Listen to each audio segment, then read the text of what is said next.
this is Chef Robin. So happy to spend some time with you guys. I know everybody's going through a little bit of a hard time. In case you don't know, I'm the chef instructor for Art and Soul. Shout out to Art and Soul. Hope you guys are all doing well and staying safe. Hopefully I can do culinary classes there soon again, but for right now, it's just not safe to do that. So I thought that I would make a couple easy recipes for you guys. Hopefully you'll like them and you'll want to make them at home using the ingredients that we have at home. So you get to see me in my home. I know some people have asked what my kitchen is like. This is it. So the first thing we're gonna do is some homemade tacos, tortillas, and we're gonna do ancho chicken tacos also, cilantro slaw, avocado creme. First thing is our homemade tortillas, which hopefully everybody has most of the ingredients for. So the first thing that we're gonna do is 2 cups of white flour, and then with that, we are going to do a 1/2 cup of water. We're gonna do a teaspoon of salt, so baking powder, same amount. We're gonna do, I don't have evaporated milk right now. That's usually what I use. I use that because it has 60% less water in it, which gives you a richer flavor in your tortilla. But since I don't have that, we're gonna use cream because that's rich in flavor also. So we are going to do 1/4 of a cup of cream, or if you have evaporated milk, that'd be great. And 1.5 teaspoons of any kind of oil you have. I'm using avocado, or I'm using actually olive oil. We're gonna mix that together. It'll become nice and shaggy. And then we are going to put that on a floured surface and knead it for 2 minutes. So luckily you guys won't have to stand there. We'll cut that out so you don't have to watch that for 2 minutes. Going down any floured surface that you have, you're gonna wanna use that. Using the heel or palm, you're gonna knead through, and we're gonna do it for 2 minutes. So it is 6:18, so it's 6:20. And you're just gonna notice that it's gonna really pull together. After that 2 minutes, we're gonna put it back into that bowl. I'll drizzle a little bit of olive oil into it. And then we're gonna let that rest for at least 15 minutes. The reason we're doing that is because after we've kneaded it for 2 minutes, it's gonna be tight. It's gonna be really hard to roll into those tortillas. So letting it rest lets it relax. So then it'll be easier for you to make tortillas out of it, because we wanna make these as thin as possible. We're gonna actually make 6 tortillas with this. So we'll knead away for 2 minutes. Where's mine? All right, it's been 2 minutes. I've kneaded it. It's nice, not sticky at all. And so I'm just gonna drizzle a little bit of olive oil into my bowl. We're gonna lay our dough into it. And then just a damp towel, you're gonna lay it anywhere that's nice and warm. And like I said, 15 minutes. It doesn't matter if it's longer than that. I just don't want it less than that, because you need to make sure that it rests nicely so it's easier for you to roll out into those nice thin tortillas. So just gonna lay a damp towel over it. Anywhere that's nice and warm. It's like 60-some degrees here today, so pretty much anywhere right now is nice and warm. So we're gonna let that hang out. I see my drink has made it, margarita, because it is a Mexican feast tonight. So anyway, we're gonna let that rest for 15 minutes. While that's resting, we're gonna go on to our next recipe. So next thing we're gonna do is avocado creme. All right, so now we're gonna do avocado creme. The ingredients for that is 1 lime, which I do have. We're gonna use the juice and the zest of that. Usually 1/2 of a lime is 1 tablespoon of juice. My limes are a little small, so I'm gonna, even though I only need a tablespoon, I'm actually gonna use both halves. I usually use milk for this, but I only have cream, so we're gonna use cream for this. 1/4 of a cup of sour cream is what I usually use, but I don't have sour cream, so I'm gonna use Greek yogurt. Fayet is my favorite Greek yogurt, so that's what we're gonna use. And we'll use 1/2 of our avocado. We're gonna blend that all together. And this is great for the ancho chicken tacos. This is great for Baja fish tacos. This is great for lentil tacos or whatever you like. It's super healthy, really a nice recipe. So hopefully you guys will love it. So the first thing that we're gonna do is put our avocado in.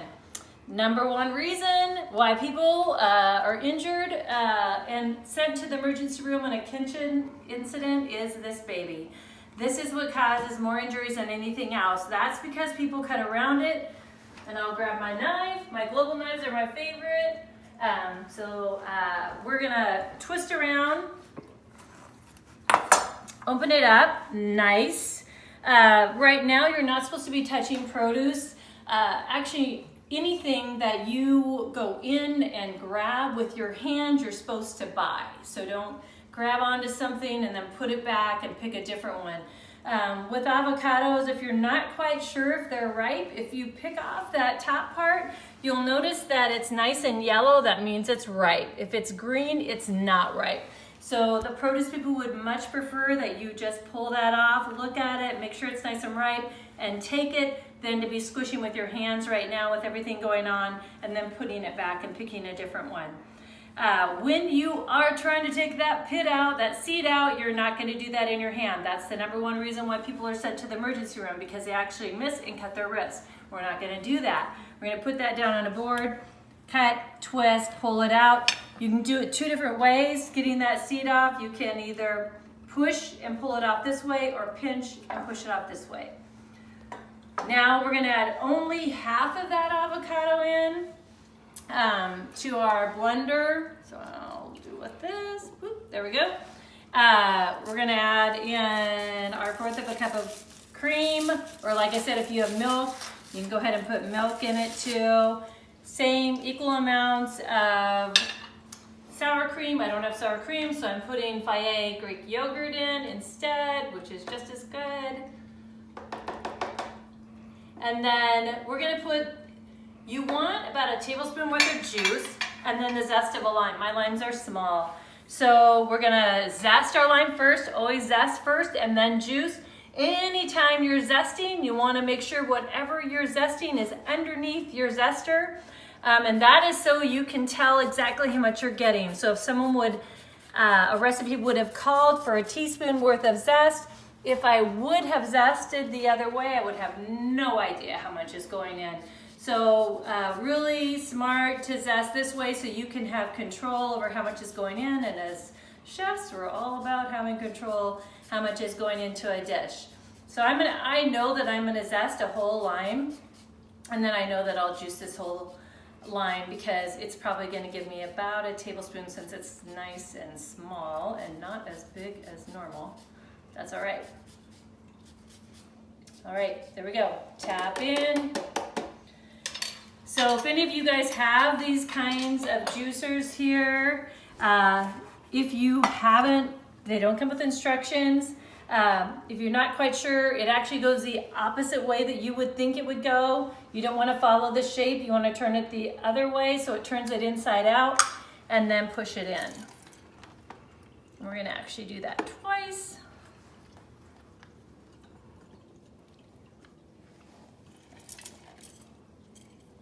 And then we're going to blend that till it's nice and smooth. I like to put it in a little bottle so that it looks nice and pretty for garnishing at the end or finishing at the end, but you don't have to do that. Okay, so here we go.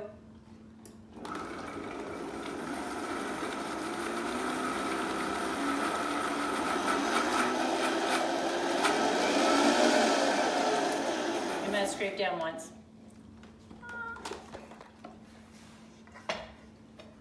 So after we blend this, I actually like to taste it.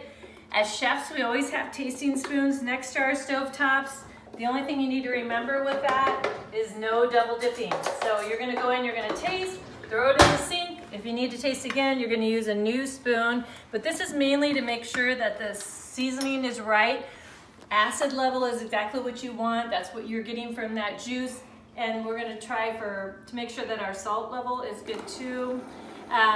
I usually wait till the end to try to figure out if the salt level is good, because the riper the avocado, the less flavor it needs. And so you want to make sure you taste before you start adding salt in. So we're going to blend it up. Okay, let's see where we're at. Okay, nice and thick. Okay.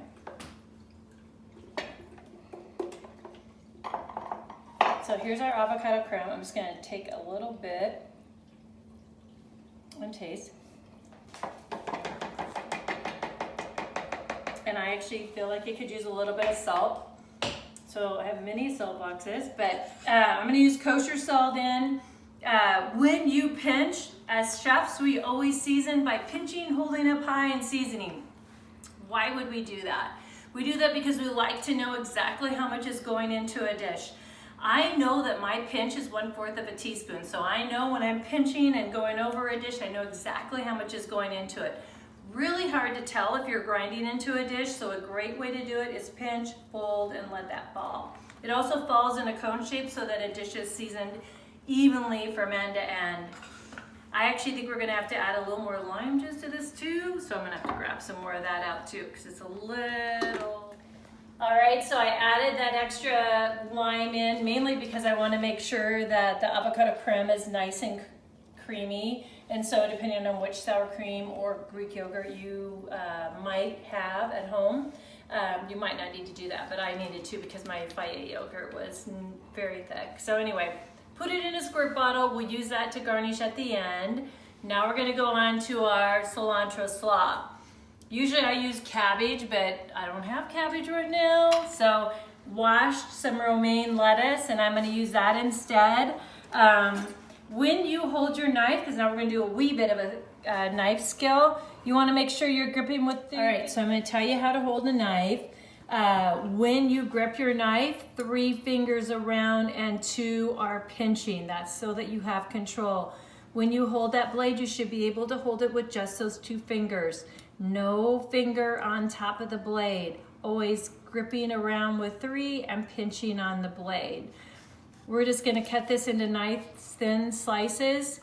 So you're gonna let that tip of the blade stay on the cutting board, and you're just gonna roll right through. So no pulling up, it's moving, it's a nice wave, just gliding right through. We're gonna go almost to the end.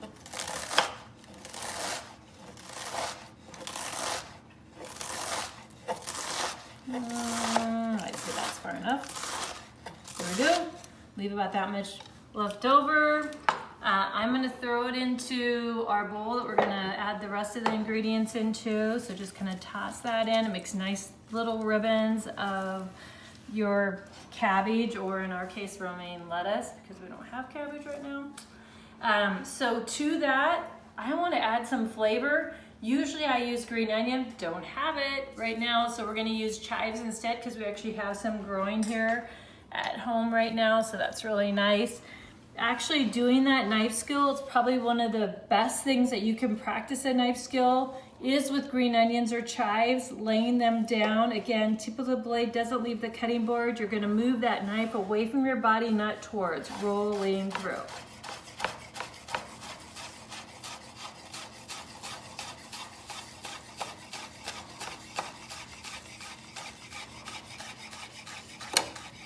There we go.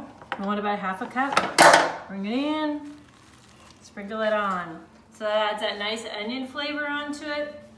We want more flavor than that though. So we're going to zest again, about a teaspoon worth of zest, remembering that we're moving the zester continuously so that we don't get that pith, that bitter part in there, just the nice skin of the lime. And then we'll tap that in, and then we're gonna juice that, and then we're gonna also add a little bit of olive oil or canola oil, whatever you got, and then about 1/4 of a teaspoon of salt. We're doing that because that is gonna enhance the flavor of the cabbage or lettuce or whatever you have, so that it has more flavor than it would if you didn't do that. Tap that in. Juice the lime.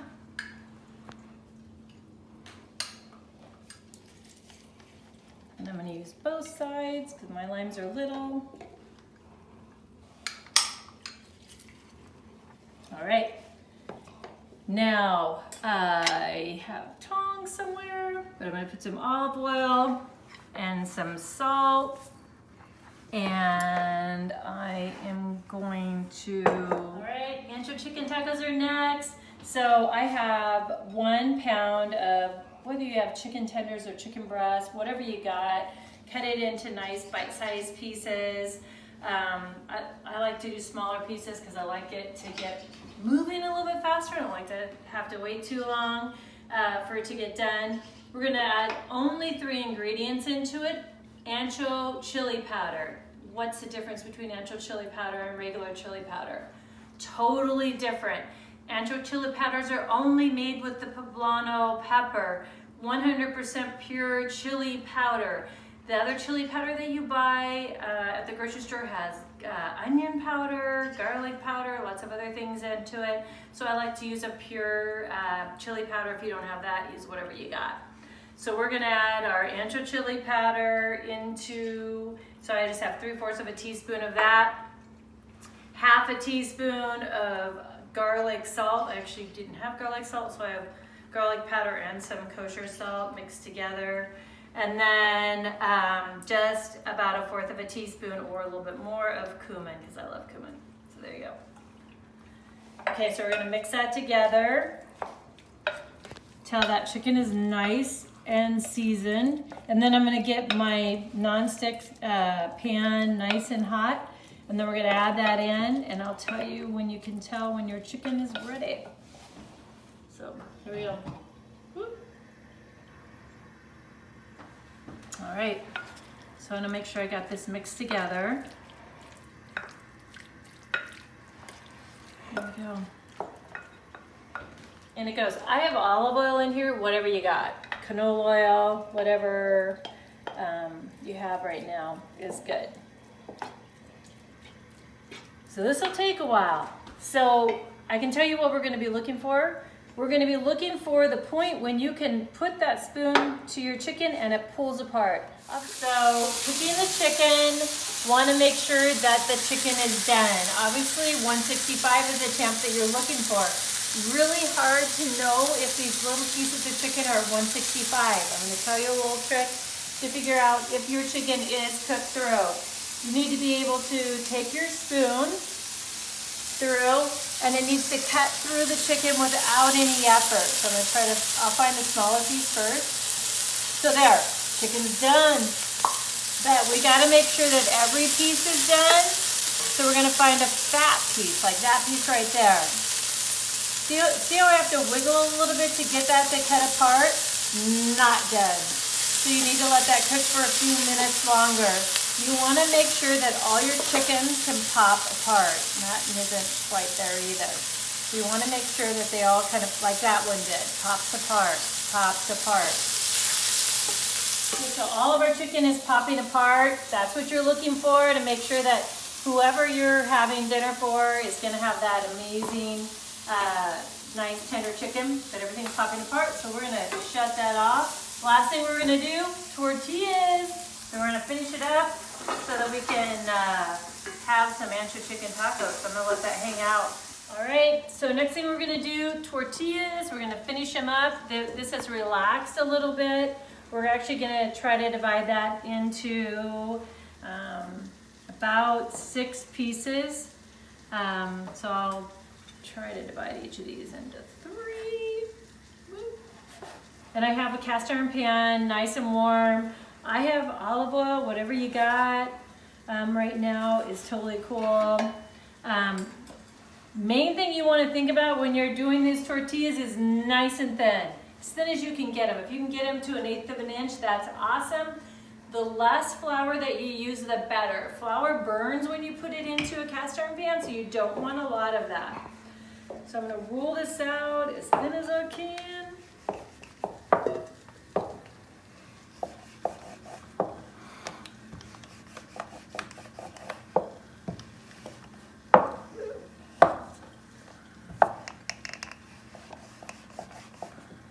Getting thinner all the time, but we need a lot thinner.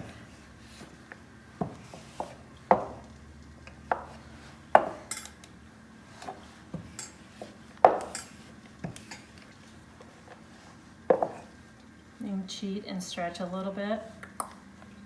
Make it come along a little bit better. There we go.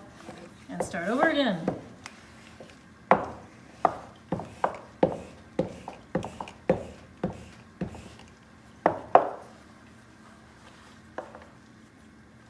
Oops.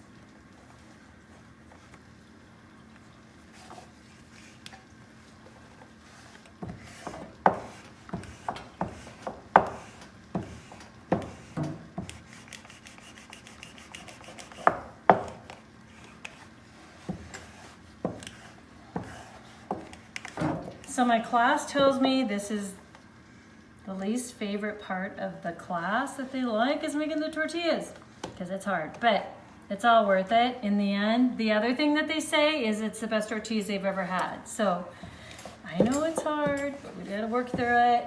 It's all good. Okay, so this is gonna be like a little bit of a funky tortilla, but we don't care. Okay, so we're gonna do the first one. The next one's gonna be even better. First one's always not the best. Lay it in, hot cast iron pan. You can peek to see when your tortilla is ready, but it'll also kind of let you know, you'll start to see a little bit of some bubbles going on the top of it, which kind of lets you know that it's getting close to it. So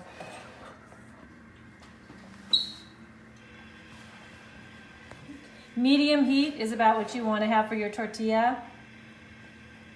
So it'll take a few minutes, 2 to 3 minutes per side, and then we're gonna flip it. Okay, so maybe my first one wasn't so beautiful, but the second one is. So usually that's how it happens. So looking, you can see those bubbles starting to form. That's when you know you need to flip it. There you go, look at that. Perfect tortilla. So we're just gonna let that cook for maybe 1 more minute on the other side, and then we'll start on the others. That looks amazing. All right, so ready to plate our Ancho chicken tacos.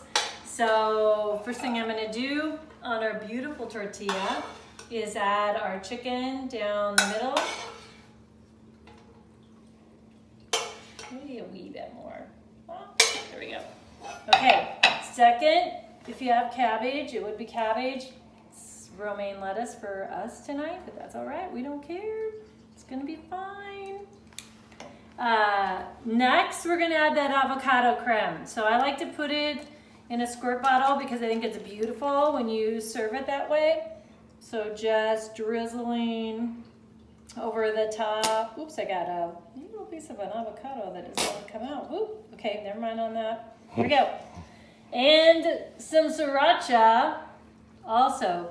So shaking it up, going over with our sriracha, maybe a little bit of chives, whatever you got at home, just sprinkle it on top, and then serve it to whoever you love, right? There you go. Look at that. So chicken tacos. Hope you're all doing well. We have many namaste or a little bit of relaxing things going on. I have my frog who holds my spoons and things like that to kind of keep me chill. We have a little bit of a fountain going on in the kitchen to kind of keep us relaxed. By all of my dishes, I have all my girls. They're hanging out, they're chilling. They're all about being chill right now. I know it's a tough time. We all have to just kind of chill out. Love everybody. So happy to share a little bit of time with you. If you want to see something else, I'll put it out.